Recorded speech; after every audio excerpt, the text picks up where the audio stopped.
இப்போது புதிய அறிமுகம் ஆச்சி ஹோட்டல் சாம்பார் மற்றும் ஆச்சி இடிச்ச சாம்பார் 50 கிராம் ரூபாய் 20 மட்டுமே.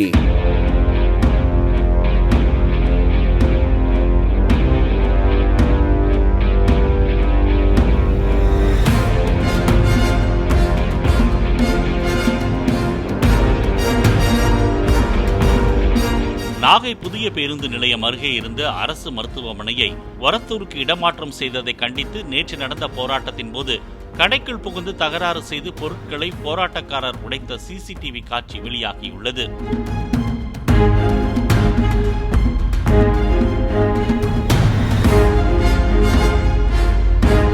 கடை உரிமையாளர் அளித்த புகாரின் பேரில் போலீசார் விசாரணை நடத்தி வருகின்றனர்.